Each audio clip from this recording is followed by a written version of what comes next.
I remember the coordinates with unnatural clarity. 13, 24, and 18.2 N. 144, 45, 42.6 E. GPS readouts conflicted with charts by over a nautical mile, yet the Navy insisted the dive plan was accurate. I am Senior Chief Diver, USN Recon Unit 7. Assigned to Operation Deep Echo, a mission classified beyond top secret, submerged beneath what the surface maps called neutral waters near the Mariana Trench. My recollection begins here, though I cannot guarantee the sequence aligns with reality. The sun had not yet risen when we launched from USS Hawkeye. The ocean was still, black as obsidian, but the currents whispered. Our team of 5 diver specialists, demolitions, medic, communications followed the standard pre-dive check. Oxygen levels at 3,100 psi. COMMS verified, thrusters tested, rebreathers sealed. Every gauge read nominal. Even in routine calibration, I felt it. A presence, heavy, patient, beneath the waves. I am recounting this now because what we encounter defies protocol, training, and physics. The debriefing officer, Commander N, will claim we were on an unmapped reef, that the shadows I described were artifacts of deep-water optics. I know otherwise. The water pressed on us like iron, colder than it had any right to be at that latitude. And the hum from our sonar systems resonated too perfectly, as if acknowledging something ancient below. Even the equipment behaved strangely. Depth gauges ticked backward. Buoyancy compensators resisted neutralization. Fluorescent markers I released glowed a pale green, then flickered with patterns that weren't our symbols, perhaps warnings, or signatures left by entities whose age surpasses human memory. Our descent became slow, deliberate. Our confidence eroded. I caught glimpses of movement in the periphery, humanoid forms not fully solid, eyes reflecting our lights and more. And then the whispers began, in hissing bubbles, in a language none of us spoke, calling names, calling mine. I submit this testimony knowing it may never be read. My duty is to report facts, yet the line between fact and perception collapsed in those depths. What we saw, what we touched, will linger in ways no protocol can contain. I write it here, before the suppression, before the sanitization, for the truth is buried in non-existent archives. Operation Deep Echo was conceived during the heightened tensions of the Pacific Cold War standoff. The Navy had intercepted anomalous sonar readings decades pre-Orpings that returned with impossible velocities, echoing from depths beyond conventional trench limits. Classified satellite imagery indicated structures beneath the seabed. Unnatural geometry, impossible for natural formation. Our mission was to investigate, document, and, if necessary, neutralize any potential threat, nuclear or otherwise, before adversaries could exploit it. What? We were briefed in a sterile, dimly lit room aboard USS Hawkeye. Intelligence reports warned of subaquatic anomalies and unexplained disappearances during prior exploratory dives. The operational stakes were clear: maintain U.S. strategic advantage in the Pacific, prevent foreign reconnaissance, and recover or destroy any advanced artifacts found. Everything beyond that briefing was need to know, which we did not. The mission's danger was compounded by environmental factors. At 10,000 feet below sea level, pressure exceeds 4,500 psi. Standard Navy submersibles are rated for less than half that. Our modified deep recon suits included reinforced hull plating, oxygen rebreathers, and onboard atmospheric filtration, yet we were acutely aware that even slight equipment failure meant instant death or worse. Beyond the physical, however, the reports hinted at psychological hazards. Prior divers had claimed auditory hallucinations, sudden disorientation, even temporal anomalies. No formal inquiry corroborated these claims. They were quietly filed and suppressed. The stakes, then, were dual, human, and existential. We were not merely entering deep water. We were entering territory where empirical law failed, where human perception was unreliable. Every standard procedure, every dive checklist, became a fragile barrier against forces the Navy neither understood nor wanted us to comprehend. Failure was unacceptable, success undefined. And yet, despite protocols, we carried the unspoken dread that the ocean floor held something patient, something indifferent to human hubris, waiting for us to arrive. Our dive team consisted of 5 specialists each selected for precision, skill, and the ability to function under extreme isolation. I will identify them not by name, but by role and call sign, for clarity and security. Commander N, anchor rational, hardened, and disciplined. N had spent 27 years in naval operations, including submarine warfare and covert reconnaissance. His demeanor was a constant balance of authority and calm, the kind that reassured the most anxious diver. He carried a pocket chronometer, always synchronized, a talisman of control. I would later witness the cracks in that control, subtle at first, then catastrophic, as the environment began to resist reason itself. Medic Lawson, Pulse Lawson's calm was almost clinical, bordering on cold, with a knowledge of anatomy that rivaled any hospital's at chief. He had a habit of humming quietly during procedures, which became unnervingly frequent in the deep. Even in the first hour of descent, his eyes occasionally lingered on nothing, staring into the dark where light failed to reach. Later, that analytical mind would fracture, processing knowledge across centuries and species simultaneously, leaving him a conduit for alien understanding beyond human comprehension. Demolition's expert carver Fuse Carver thrived on controlled chaos, meticulous with explosives and fearless of pressure or depth. His humor was dry, almost sarcastic, a mask for obsession with precision. Yet beneath the bravado, he carried a faint unease that only deep waters could awaken. During the operation, Carver's technical mastery became both asset and liability, as what he touched seemed to bend in ways that defied engineering, altering him grotesquely, though the full extent only became apparent after the extraction. Communications specialist Vega, echo-analytical to a fault, Vega monitored all comms, ensuring signals were secure and telemetry accurate. She had an uncanny ability to detect anomalies in frequency, an instinct for patterns where none existed. Early on, Vega noted faint pulses in the sonar feed that weren't machine-generated. By mission's end, her voice would no longer be her own, transformed into static tones that carried messages from a presence outside our understanding. Veteran leader Steele Daniels had seen every conceivable combat scenario, and yet in training he rarely failed. Steadfast and brave, he served as our anchor in the psychological maelstrom of deep-sea operations. He carried an old photograph of his family in his suit pocket. Even this seasoned operative, however, would experience memory erasure, leaving a blank slate where experience once resided, a survival stripped of personal history, as if the ocean itself demanded amnesia. Together, we formed a team calibrated for precision and resilience. Individually, we were competent. Collectively, unstoppable, or so we thought. The ocean, as it would soon demonstrate, is indifferent to preparation. Every skill, every protocol, every calculation became a fragile barrier against forces whose patience dwarfed human history. Shadows in the water, subtle distortions, and whispering currents began to mark the edges of our consciousness. We were stepping not merely into a trench, but into a locus where physics, perception, and reality were negotiable in.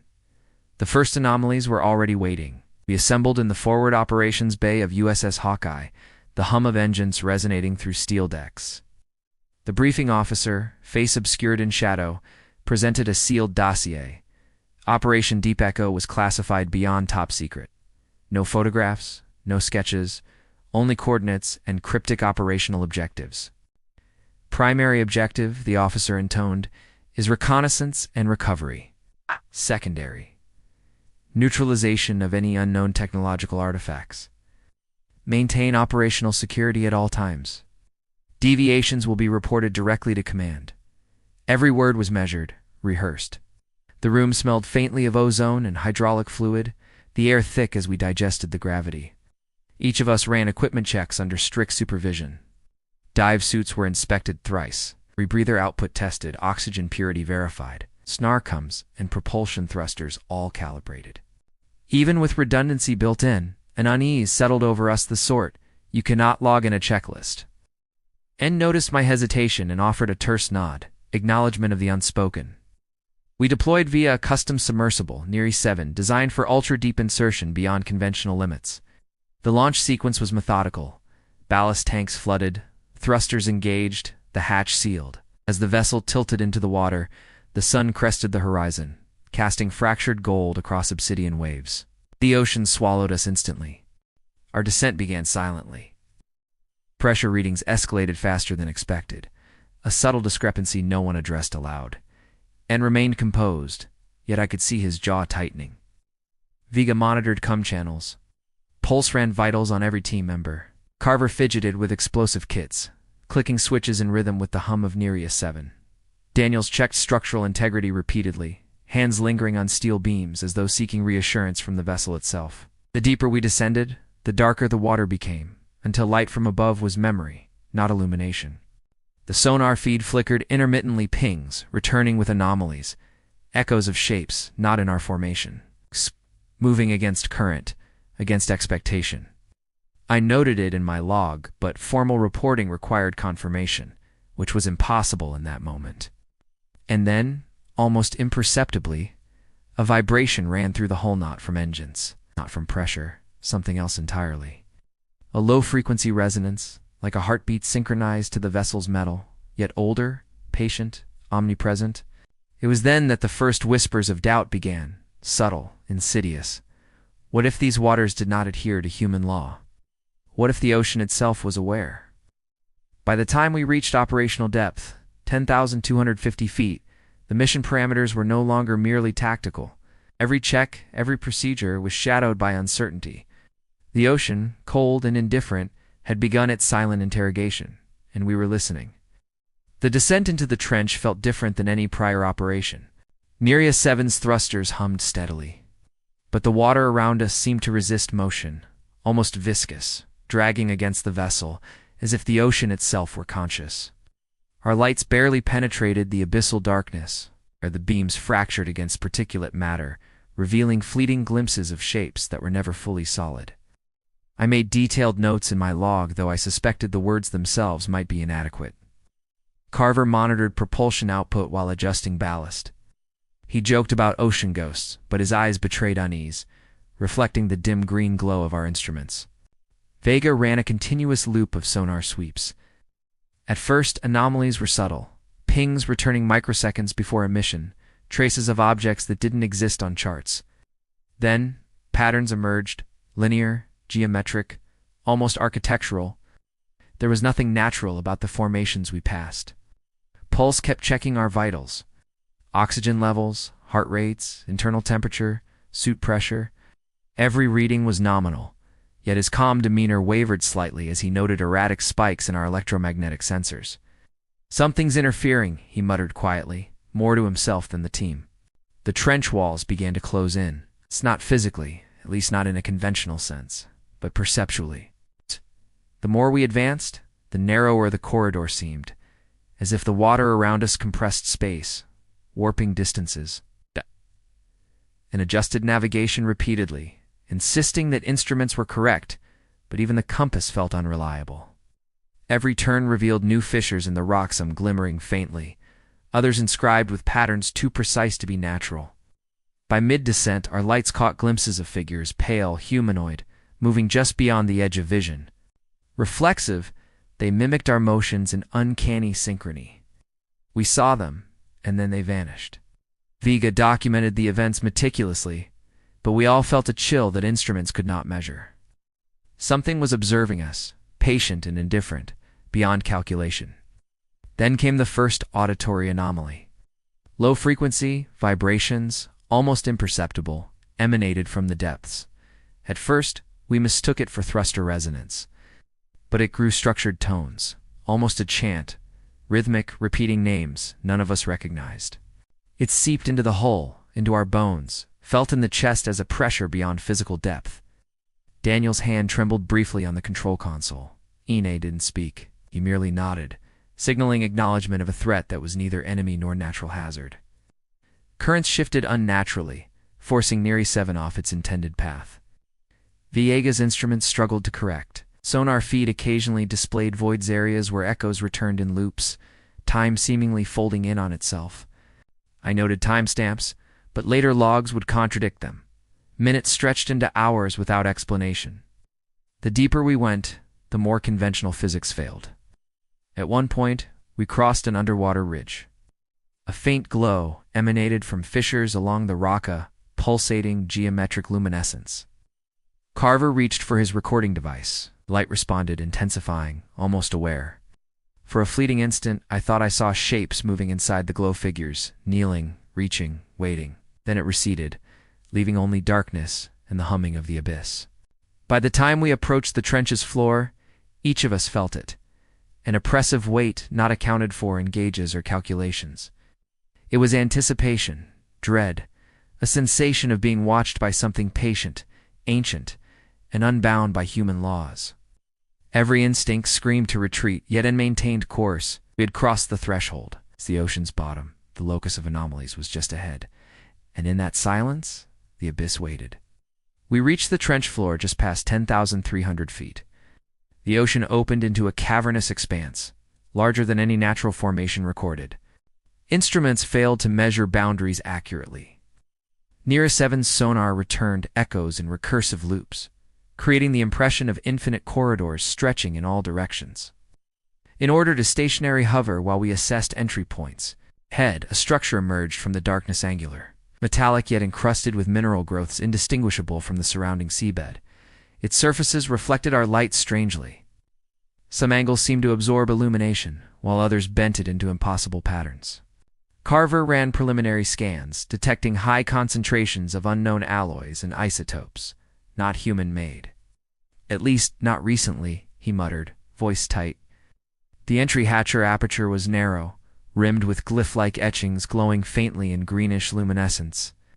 Viga's sensors registered energy readings well beyond any known source.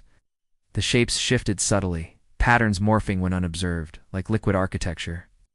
Every team member sensed it. The environment was aware of our presence, and instructed the team to suit up for external deployment. Rebreathers verified, thrusters engaged, and we exited Nereus 7. The water outside was colder than predicted, metallic on the tongue, a tangible pressure pressing from all directions. Even with reinforced suits, the sensation was suffocating, an oppressive weight, heavier than mere water. The cavern floor was uneven, jagged with ridges and crevices, illuminated by the pulsating glyphs. Shadows moved independently of our lights, stretching along walls, sometimes ahead of us, sometimes behind. Daniels led, steady and cautious, marking the path with reflective markers. Yet the markers flickered and occasionally appeared in positions we hadn't placed them, as though the environment itself rearranged reality. Whispers began soft at first, almost indistinguishable from water currents. Then, distinct. Syllables, names, and phrases none of us understood, layered over one another. Vega recorded the audio, but playback later revealed frequencies beyond human hearing. Harmonic structures resonating in the chest, invoking nausea and vertigo. Pulses calm faltered. He touched his chest, as if sensing something vital being extracted, yet invisible. As we approached the main chamber, we saw the first anomalies of material physics. Water density fluctuated in localized pockets. Instruments reported pressure changes without corresponding depth shifts. Carver attempted to place charges along structural seams, but detonators failed intermittently, lights flickered, and shadows condensed around him, moving independently of his actions. Then, the floor trembled. Not a quake, something subtler, almost deliberate. The structure seemed to respond, pulsing in rhythm with a resonance I could feel through the hull of my suit. In signaled the halt. Our lights illuminated a massive doorway, geometric, etched with symbols echoing designs from deep-sea artifacts previously classified. Within the doorway, darkness seemed alive, swallowing light, and for an instant I felt ease not human tracking us, patient, waiting, unblinking. We had crossed into the locus of the anomaly. The mission was no longer reconnaissance or recovery. The environment itself was a participant, and we were intruders. Every step forward invoked subtle distortions. Corridors stretched and contracted. Gravity felt malleable, and the whispering voices grew in complexity, layering intelligible and unintelligible tones. N radioed a status update, but the transmission distorted. My own voice sounded strange, metallic, as if filtered through some other medium. I realized then that the facility, or the entity controlling it, was observing, testing, assessing. There was no turning back.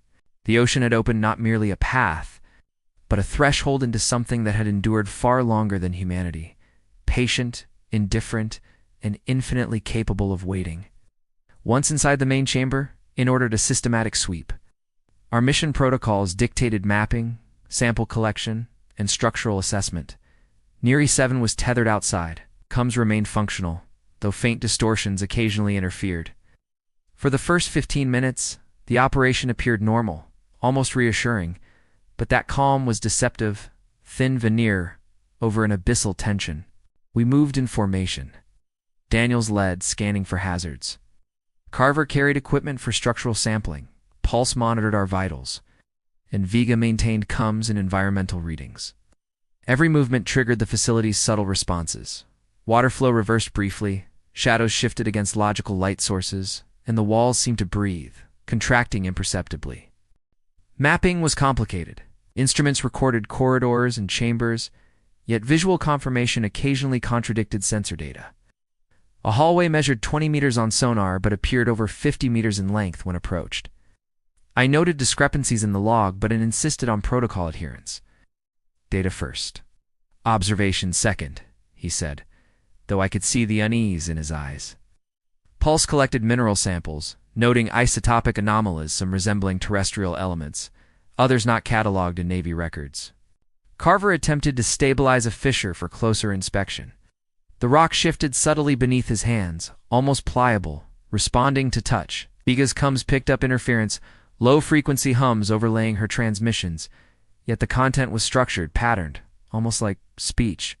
Despite these anomalies, we continued normal operations, documenting structures, mapping glyphs, and taking water and rock samples. The facility seemed to tolerate us, observing, but not acting directly. Shadows moved at the periphery of lights, elongating and retracting independently. The pale glow of the etched symbols remained consistent, but sometimes formed shapes, arches, spirals, grids that shifted when unobserved, hinting at intelligence behind the architecture.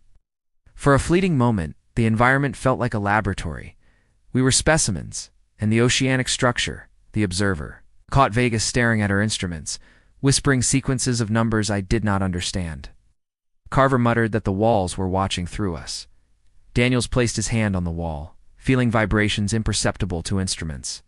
Pulse recorded vitals, showing elevated heart rates despite calm exterior. Even in this early stage, subtle dread had taken root. The facility tolerated protocol and procedure. But the ocean around us and the structure within it was already rewriting the rules. Light, gravity, and time had begun their slow, imperceptible warping, and the first threads of unease were weaving themselves into our consciousness. It began with a sound, or rather, an absence of one. The usual hum of Nereus 7, our thrusters, and the distant murmur of water currents vanished in a pocket of stillness. Vegas comms went silent for a full 23 seconds, impossible in any normal operational environment. When transmissions resumed, her voice was distorted, pitch wavering unnaturally, carrying an undertone none of us recognized. Carver was the first to notice movement. A pale, almost translucent figure drifted along the far wall, humanoid yet elongated, bending at impossible angles. It mirrored our actions. When Daniels raised a hand, the figure raised too. When I blinked, it blinked twice, in order to halt. We froze mid-step, watching hearts pounding. Pulses readings spiked, adrenaline, cortisol, vitals, all suggesting acute stress, though none of us felt panic yet. Something deeper, more insidious, was creeping in. The anomaly shifted again. Shadows pooled beneath our lights, then detached, moving independently. The glyphs on the walls pulsed in response, brighter, faster, as though aware of our gaze. Vega's instruments picked up energy spikes, inconsistent with any known physics, localized around the drifting figure. When she attempted to communicate over comms, the device emitted a harsh screech, half electronic. Half Vocaland repeated one of our names in a low whisper, syllables stretched unnaturally. I approached cautiously, recording, but the camera feed glitched. Frames skipped. The figure appeared simultaneously ahead and behind me. Daniels attempted to reassure the team, likely a refraction, optical illusion, but his voice faltered, betraying doubt. Carver muttered about interference with our perception of time, 2 seconds feel like 20. I felt it myself, a subtle dilation, a bending of the moment. The anomaly receded as suddenly as it appeared, slipping back into shadows along the chamber wall. Yet, the residual effects lingered. An oppressive silence, a metallic temps in the water, and the undeniable awareness that the facility or whatever controlled it was now interacting with us directly. N called for a head count, verifying that all personnel were accounted for. Vega noted anomalies in sensor logs. Some instruments recorded data that contradicted physical reality. Pulse insisted we restabilize our environment readings. None of us spoke about the figure, not yet. But in our hearts, we knew this was no isolated incident. Something ancient, patient, and aware had just made its first contact. Even minor disturbances, I realized, were no longer minor. After the first disturbance, the environment began asserting itself more aggressively. Shadows no longer adhered to our lights. They moved autonomously, stretching along walls, pooling in corners, then dissipating before our eyes. They sometimes formed crude humanoid shapes, sometimes abstract geometries, yet always impossible to map against our instruments. Every flicker of illumination seemed alive, an ephemeral heartbeat of the facility itself. Footprints appeared in the sediment along the cavern floor. Not ours, not human. They were deep, precise, yet shifted between rounds, elongating or shrinking between observations. Carver swore he saw a trail that reversed direction, as though someone or something was watching us, then retracing its own steps. In tried to rationalize pressure shifts, sediment displacement, but even he did not sound convinced. Our lights began to malfunction intermittently. Lamps flickered, switched polarity, or briefly projected shapes that had no origin in reality. Vega's sonar feed displayed faint silhouettes moving alongside us, but when we turned, nothing existed. The water itself seemed to ripple against laws of fluid dynamics, currents bending back on themselves, circulating without source. Daniels held reflective markers in hand, dropping them to mark safe passage, only to find them reappearing in impossible locations. The whispers returned. First soft, now structured, fragmented phrases, syllables stretched, sometimes calling our ranks, sometimes personal names. Pulse's vitals spiked again. Heart rates elevated, adrenaline pumping, yet outwardly the team remained composed. The deeper the anomaly pressed, the more our perceptions fractured. Time lagged, then jumped. Instruments contradicted each other. The ocean became both vast and claustrophobic simultaneously. Carver reported an unsettling visual. One chamber wall appeared to bend, forming a tunnel that did not exist on sonar. Vega cross-checked. Sonar suggested a solid wall. In moved toward it, hand resting on the distorted surface, feeling vibrations imperceptible to instruments. I followed, noting my own senses had begun betraying me hearing things before they happened, seeing shapes in peripheral vision that vanished when confronted. The team gathered in a semicircle and emphasized adherence to protocol, but the words felt hollow. Each of us sensed the facility testing us, observing how we responded to anomalies, adjusting reality in subtle, imperceptible ways. Footsteps echoed where none existed, reflections misaligned, light bending into impossible arcs. The air, though compressed in our suits, seemed charged with static dread. By the end of this sequence, the cavern itself had become a participant, an active agent in our perception. Shadows whispered, glyphs pulsed with recognition, and footprints traced paths we had never walked. Reality, once a reliable framework, had begun to warp under the weight of something ancient and patient. The line between observation and interaction was gone. We had crossed the threshold. The facility was awake. We reached the central chamber of the facility, a cathedral-like space carved from stone and reinforced alloys, lit by faint bioluminescent glyphs that pulsed rhythmically. The water felt alive, dense with a presence that pressed against our very consciousness. Sensed it before I saw it, a shifting, immense shadow, aware, patient, and indifferent. It revealed itself slowly. At first, just a distortion of bending of light and water, a ripple in reality. Carver pointed his flashlight, and the figure solidified, humanoid yet grotesquely elongated.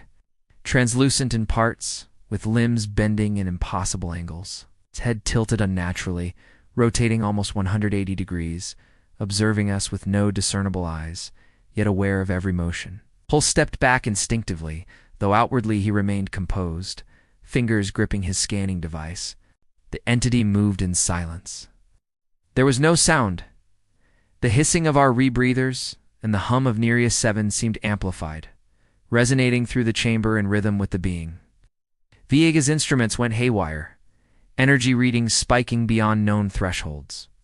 The glyphs on the walls pulsed violently, responding in patterns that mimicked our movements. Each pulse felt like a heartbeat from the creature itself, acknowledging us, studying us. In ordered caution, advancing slowly, hand on the emergency flare. The entity responded by elongating further, limbs stretching toward us, then retracting, never fully breaking the barrier of water, but bending the space between us. Shadows detached from the walls, merging with the creature's form, forming tendrils that moved independently, touching the periphery of our vision, brushing against suits without contact. Anius noted the temperature drop. Our instruments registered normal readings, yet the sensation was freezing. The water metallic in taste, pressure heavy in chest, beyond depth alone. I attempted verbal communication, and intervened, whispering that any sound could provoke it. But Vega, compelled, spoke over Cum's repeating patterns of tones she had detected earlier. The entity responded. Shapes in the glyphs twisted into new configurations, symbols we couldn't recognize, yet instinctively understood as instructions or warnings. A low-frequency vibration traveled through the whole, resonating through our bones a language we could not comprehend, conveying presence and intent without speech. Carver tried to deploy a small charge, rationalizing physical interaction. The device malfunctioned instantly. Wires twisted impossibly, sparks bending mid-air. The entity recoiled, then advanced slightly, dissolving into mist-like distortions and reforming behind the walls, observing. Pulse clutched his console, now tracking vitals surging in ways that defied physiology. Daniel's reflection in the hull briefly multiplied 3, 4 or 5 versions of him flickering in and out of alignment.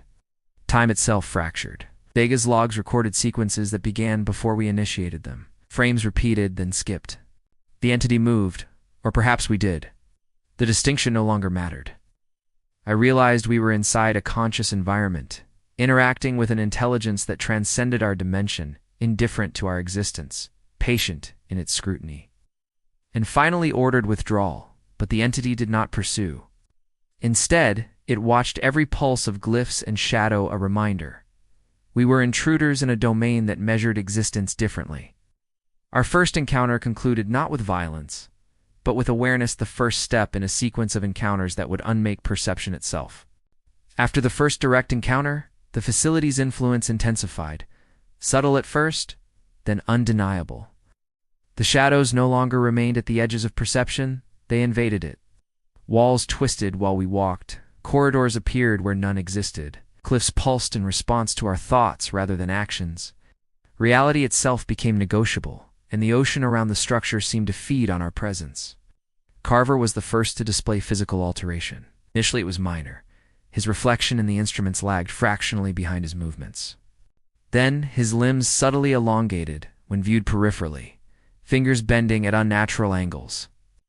He noticed it himself only when attempting to manipulate a control panel. The device responded differently, as if acknowledging his altered physiology. Carver laughed nervously, the sound distorted in his helmet's mic, harmonic tones overlapping his voice. Ine ordered him back, but the alteration persisted, no longer reversible. Pulse, our medic, began perceiving phenomena beyond human biology. He could hear the pulse of energy in the glyphs, sense distortions in molecular structure, and anticipate shifts in water density before instruments registered them. Yet this knowledge fractured his mind. By the time we reached the next chamber, he muttered sequences of alien anatomy and physiology, describing organs and forms across eons and species, often contradicting himself mid-sentence. Despite calm exterior, vitals showed extreme neural overload. Vega became a conduit. Her voice, once analytical, began modulating into static tones that carried unintelligible patterns. During Cum's checks, she emitted sequences that the entity seemed to respond to, glyphs on walls reacting almost instantly. She documented everything, yet her understanding of her own words dissolved. She was no longer merely observing. She had become part of the environment's signal, the channel between dimension and human perception. Daniels, the veteran leader, maintained composure physically, yet memory became unreliable. Familiar pathways through the facility warped and multiplied.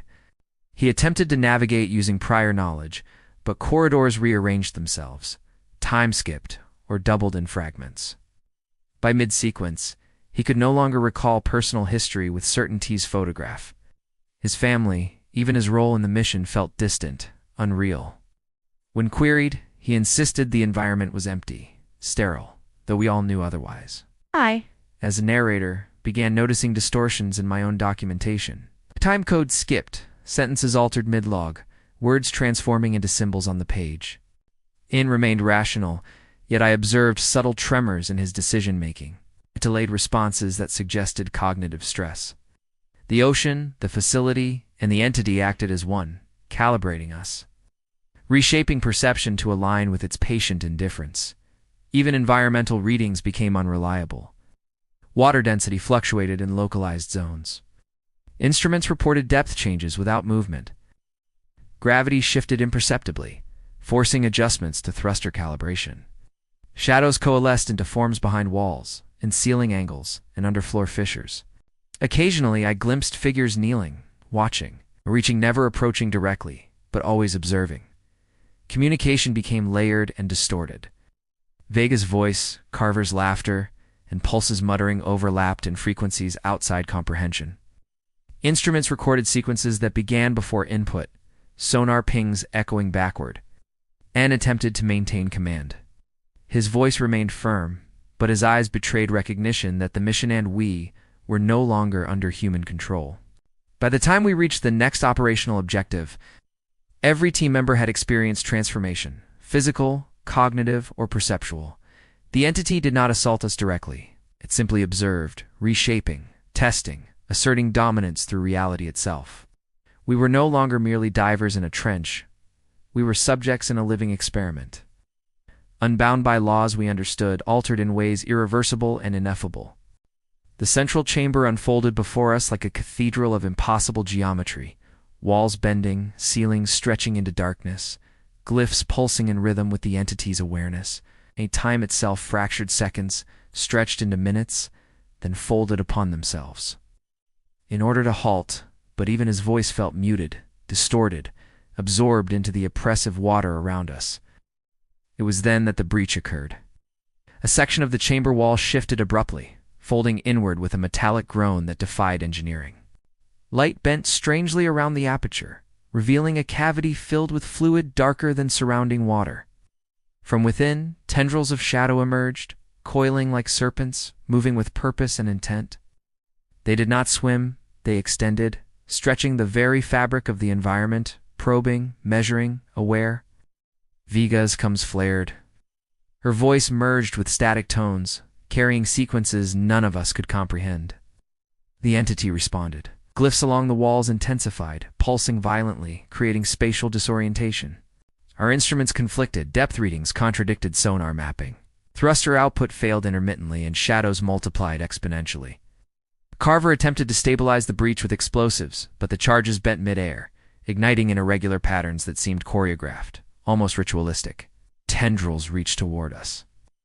I could feel them not physically, yet pressing against consciousness, brushing thoughts, memories, fears.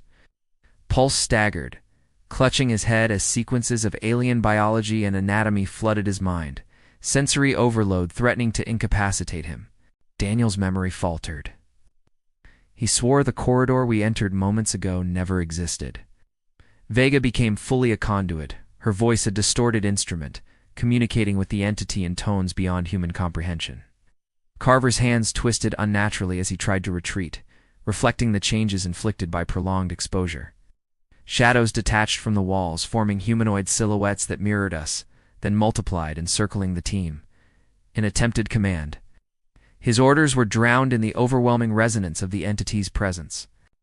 Reality fractured further, corridors lengthened and contracted. Water density fluctuated, light bent into impossible angles, and time skewed, leaving our perception unmoored. Then, a final surge. The tendrils withdrew abruptly, the breach stabilized, yet the chamber itself seemed alive. Ow. pulsating with residual energy. The entity had made contact, assessed, and asserted dominance without overt attack. We survived physically, but each of us had been altered irreversibly: body, mind, perception. The environment had demonstrated its indifference to human survival. Our persistence was noted, but irrelevant to its patience. End signaled extraction. Nereus 7's thrusters engaged, but the path back was no longer reliable. Corridors shifted as if aware of our movements. We departed, the chamber changed, each of us carrying the imprint of the encounter, the subtle warping of time and space, and the undeniable certainty that the ocean and the entity within it was beyond comprehension, patient and indifferent. We retraced our path toward Nereus 7, though nothing remained as we had mapped it. Corridors lengthened and contracted unpredictably. Walls seemed to breathe and shift, shadows stretching to impossible lengths. And maintained command, but each step carried an oppressive weight, a sense that the facility itself was testing our endurance. The first anomaly struck almost immediately. Time. Our mission clocks, synchronized at launch, no longer matched elapsed perception. 20 minutes on the surface equated to nearly 14 hours in the trench. Instruments confirmed the disparity. Vega recorded the data meticulously. But even her understanding faltered. Numbers overlapped. Sequences began before their initiation. Frames repeated and skipped, and nothing aligned with reality. The ocean around us behaved strangely. Currents moved in impossible directions, pressing against thrusters unpredictably. Water shimmered with metallic hues, iridescent, impossible. Shadows no longer adhered to geometry or light sources, stretching and folding as if following an unseen architect. Our senses were unmoored. What felt close was distant. What seemed distant was immediate. Carver, altered physically and perceptually, struggled to manipulate ballast controls. Limbs bent unnaturally, fingers resisting precise movements. Pulse monitored vitals, noting that stress responses had exceeded any recorded human limit, yet outwardly he maintained calm. Vega's voice interlaced with static tones, unintentionally communicating with the entity, which seemed to adjust currents, lights, and pressure in response. Daniels wandered briefly off course, unsure if the corridors he navigated ever truly existed. We approached Nereus 7. The submersible had remained tethered, yet the distance to reach it fluctuated erratically. Every approach felt like starting over, the vessel appearing closer or further than sensors indicated. In signaled final boarding. He complied, moving with precision despite perceptual distortions, each step a negotiation with the environment's deliberate manipulation. Inside the submersible, we initiated ascent. The ocean above felt wrong, colors exaggerated, currents tangling unnaturally, pressure fluctuations inconsistent with depth. Shadows outside the hull moved independently, some seemingly following, others retreating. The hum of Nereus 7 systems pulsed in resonance with the glyphs below, a reminder that our extraction did not remove us from the entity's influence. As we neared surface levels, sunlight fractured unnaturally across the water.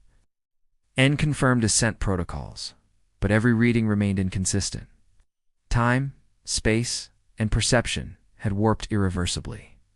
The environment had rewritten the rules. Even outside the trench, the ocean bore the imprint of what had occurred below, leaving us changed, unmoored, and acutely aware that survival did not equate to comprehension.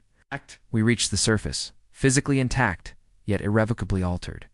The mission, designed to retrieve artifacts, document anomalies, and maintain strategic advantage, had instead exposed us to forces beyond calculation. The trench was not merely a depth, it was a threshold, and we had crossed it. We emerged from the trench, but none of us were the same.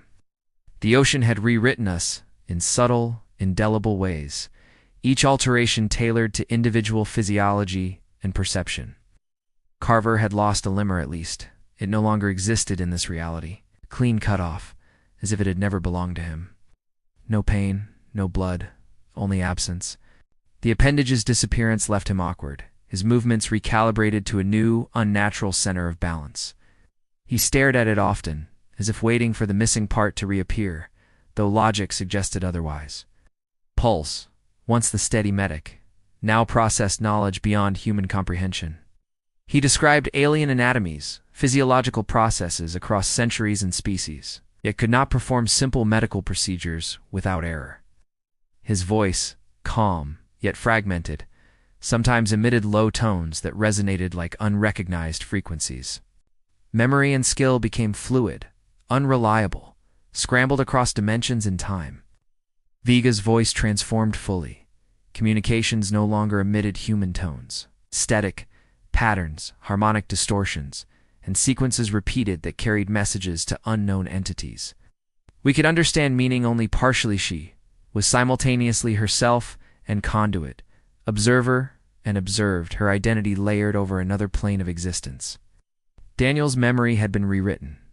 He insisted the facility had been empty, sterile, devoid of anomaly. He could recall names, ranks, even personal history with difficulty, as though someone had edited his life to remove the trench entirely. Familiar objects, people, and events felt foreign.